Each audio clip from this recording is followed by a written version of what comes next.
I got three things I'd like to share with you this morning. This is your day. Hello.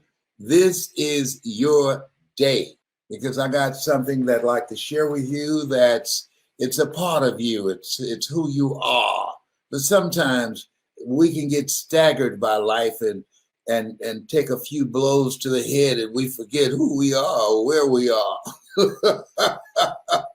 You've seen a fight and a guy takes some blows and the referee can step in front of him and say, how many fingers I got up? You know, the guy say, one. I've been knocked senseless in life. I understand about that. And it's just a short message, just a reminder and fall forward.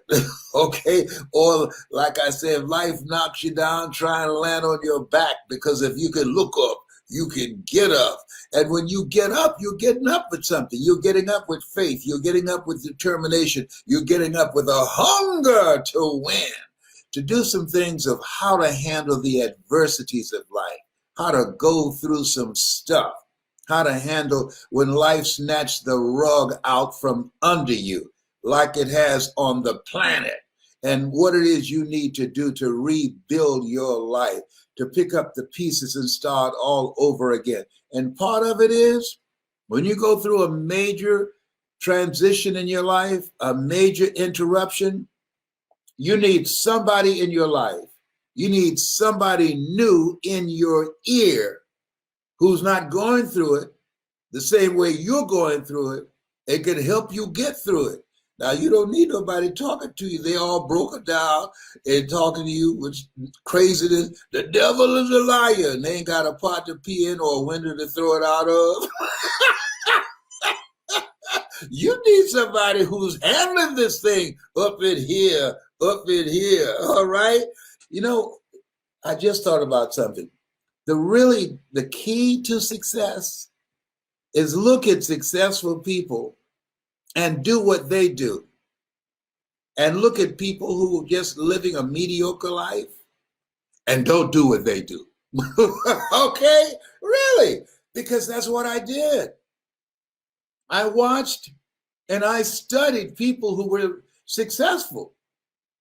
I was born in Liberty City in Overtown. I was raised in Liberty City in Overtown. And I had friends who lived on Miami Beach that I met, and I stayed around them. I met them while going to work with my mother, who was doing domestic work, cleaning homes on Miami Beach. And I heard one of the families that she worked for, Mr. Sidersky, say to his son, you want to be successful? He said, watch successful people and do what they do, and you accomplish the things that I have accomplished. And watch poor people and don't do what they do. That was some good advice he gave his son. I overheard the conversation. I took it to heart. I remember reading something about Jackie Onassis. Somebody asked her, if you lost all of your money, how would you get your wealth back? And I love her answer. She said, I would go to the most expensive restaurant and move my table as close as I possibly could to people that are in there having conversations, primarily wealthy people. Order a glass of water and eavesdrop on their conversations. And in 2 years, I will get all my wealth back. Whoa. That's something to think about. See, the reason that a lot of people are panicked right now and feeling anxious, be anxious for nothing. They're listening to the wrong people. Right now, you want to be selective of who you listen to. Right now, you want to get around the right people that lift your spirit, that inspire you, that make you feel good, that make you laugh, and remind you that you have greatness in you, that you can overcome this, that let you know that you were made for this. See, when you think about life, people say it's challenging. Yes, it is challenging. Life is for our growth and development. You cannot develop growth without being challenged. Faith not tested can't be trusted. In life, you will always be tested. Stuff's going to happen to you. You're going to lose people. You're going to get sick. Tragedies, accidents, all kinds of stuff will be thrown at you. But it doesn't matter about those things. What matters most is about you, how you handle it. And see, most people are pessimistic. They look at a difficult situation and they give up and they surrender. They become negative, pessimistic people. They can look at opportunities and they'll say, nah, it won't work. Why? Because they're pessimistic.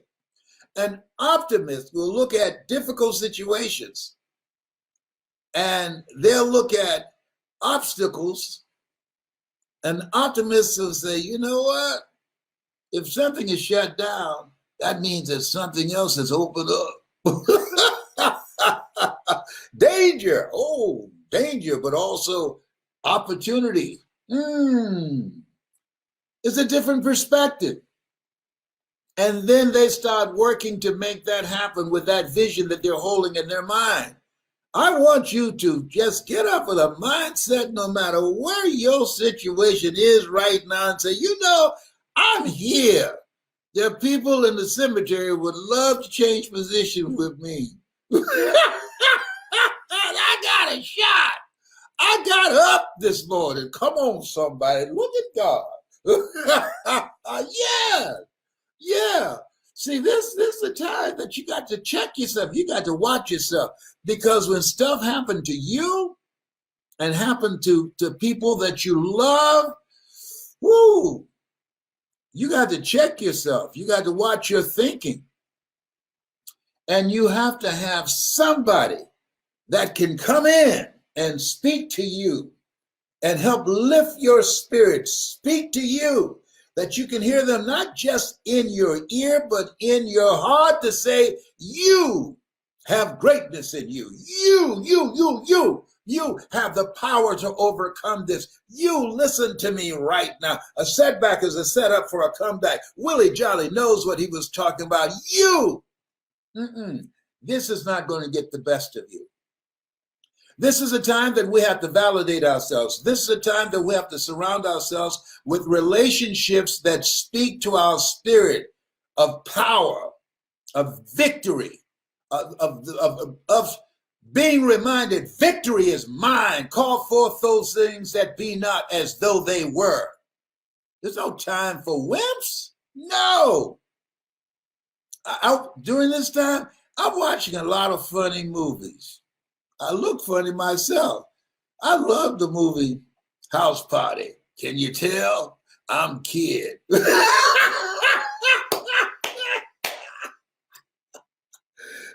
to me. Hey, this thing called life, it's challenging. And so I decided I'm going out smiling. Nobody's figured out how to get out of life alive. And so I decided I'm having a good time. I enjoy laughing. I enjoy helping people. I enjoy having fun. I enjoy making money. One of my favorite scriptures, feast is made for laughter, and wine maketh merry, but money answereth all things. And so I do things that allow me to help people, which is my calling, to inspire people, which is my calling, which gives my life a sense of fulfillment. Would you like that? And purpose. Would you like that? Of course you would. Why ask that rhetorical question, whatever that means? Hello? If you like that, I can hook you up. See, this thing, if you try and figure it out all by yourself, it's going to take you a lot of time. You don't want to waste time trying to do something you've never done. If one of the smartest men ever lived, Einstein said, the thinking that has brought me this far has created some problems that this thinking can't solve. Now, if Einstein said that, he was saying, hey, look here, my thinking has topped out. I need some help. I need some other input. I need some other thinking, some other guidance, because I've gone as far as I can go with this thinking. And all you have to do is look at your life where it is right now and know that your best thinking has produced what you now have. People say, why do you look so young? Because I'm not stressed out. I don't do stress. That's not the kind of life I want. Are you one of those people that don't like doing stress? Is that right? I hear you by, I said, okay, I can hook you up. Oh my goodness. Oh boy, I tell you, let me share something with you. There are opportunities there. Opportunities have not left the planet. See, here's something, and listen to me closely.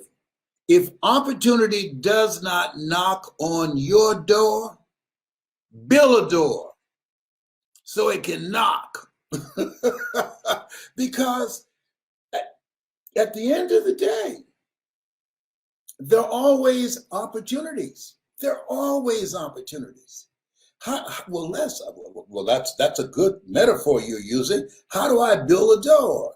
Well, think about people who are doing what you would like to do and spend some time with them. Invest in yourself. Don't go back to doing the same thing, because you're going to find yourself in the same situation. See, well, what about people who aren't willing to change? That's none of your business. I used to be like that. But even Jesus said, the poor, by the way, all power is in my hands. Oh, by the way, the poor will always be among you. Why? Some people being like they are, it's okay. It works for them. See, at the end of the day, until the pain of staying the same is greater than the pain of change, you will never change. People that you know that's living a mediocre life, a small life, a miserable life, it's not hurting bad enough for them to come to themselves. There are some people who, from your perspective, is rock bottom, but from their perspective, it's fine. And the best thing you can do for them, as Reverend Ike would say, the best thing to do for the poor is not be one of them. Whoa! Whoa! I thought that was cold-blooded. Whoa, it's backed up with scripture. He who hath shall get, and he who hath not, even that he has, shall be taken away. Are you serious? Yes. He has wisdom, knowledge, ambition, positive relationships, courage, drive, perseverance, shall get. But you don't have those things, even that you have shall be taken away.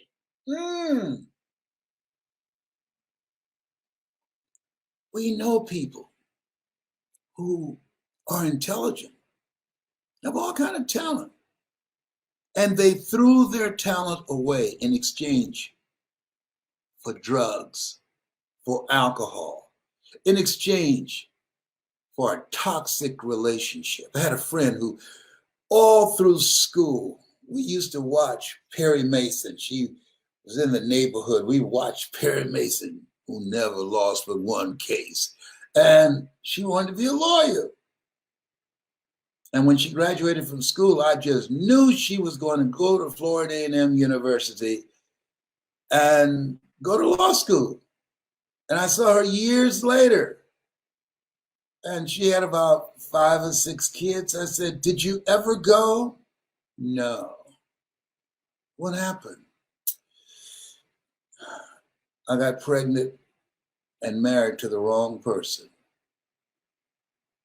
Wow. Wow. You know what I've come to learn? I said, but people get married and pregnant and still become involved in an educational process that allow them to live their dreams. What happened? Well, my husband told me I didn't need to go to law school. I want to share something with you. It's deep, but it's not deep, but it's deep. There's some areas of your life that nobody has the right to weigh in on. Did you hear me? There's some areas of your life that nobody has a right to speak into. They have no right to do that. And don't you give them permission. There's certain areas of your life that's sacred, your dream, your calling. Nobody has a right to say to you that you should not live your calling, that you should swallow your voice, that you shouldn't use your gift that will make room for you. There's some areas of your life that gives your life a sense of meaning and purpose and drive and excitement that nobody has the right to take that from you. They have no right. Now, you might give it to them, but they have no right to do that. And if you've given it to them, take it back. Take your life back. What if they get upset? Oh, they'll get over it. But you won't if you allow them to rob you of your dream. If you allow them to rob you of living a more fulfilling life, if you allow them to rob you of the calling that God has placed on your life, when you leave here, you will live a life of regrets. You don't want that. You want to die a life with no regrets. You want to rob the cemetery of your voice, of your music, of your art, of your intelligence, of your gifts, of your abilities.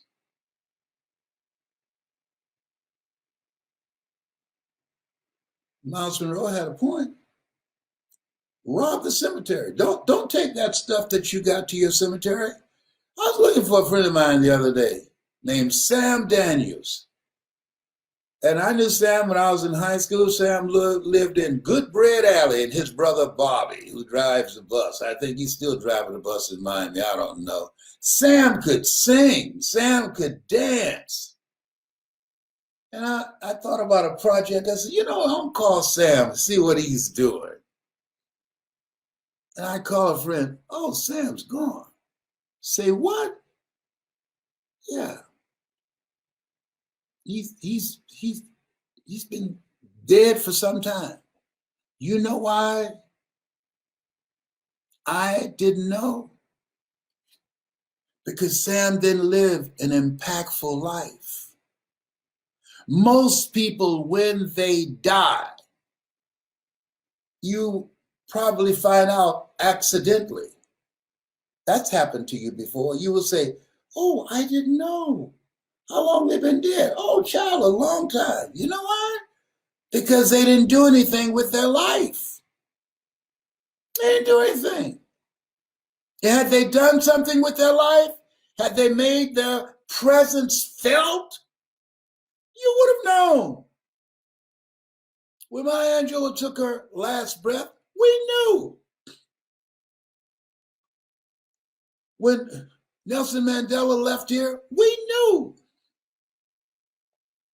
There's certain people that when they go, we will know. The word will go out.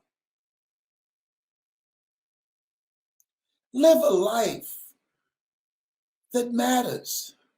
Live a life that will outlive you. Most people are living the lives that other people told them to live.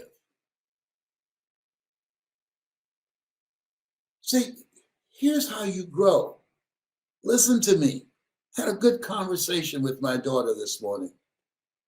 Reverend Serena Brown Travis. And I said, baby, and she's been diagnosed positive, and she's moving through it. She's moving through it, and my son-in-law, they're moving through it victoriously.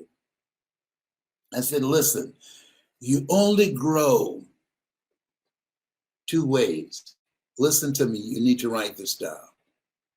Through people and projects. That's the only way we grow. People who know more than you. People who have more than you. People who've gone through experiences and got on the other side victoriously and learned from it.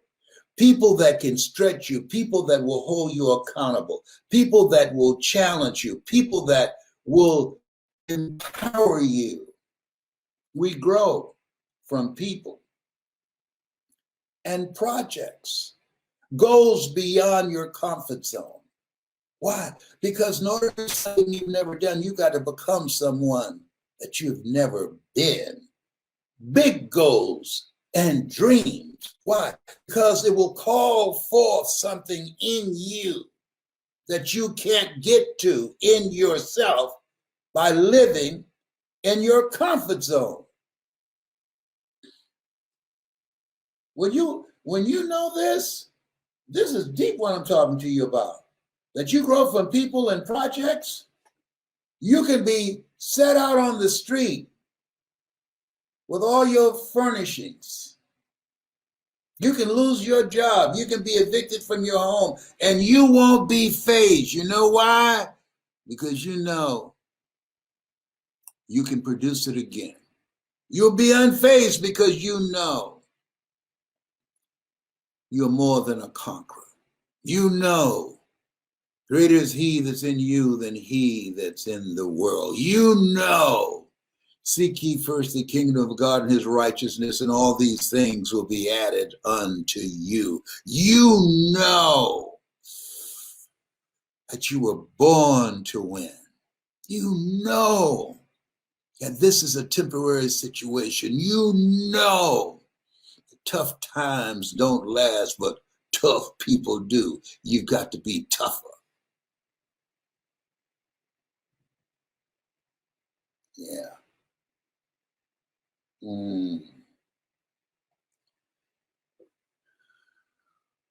This is your time. I want you to say that to yourself. This is my time. All things work together for those who love God. All things work together for your good. Everything that's happening. There's somebody that needs to learn, how did you handle this? How did you get through this? What did you do? All things work together for good for those who love God. You are called for his purpose. Sometimes you have to go through something to get something.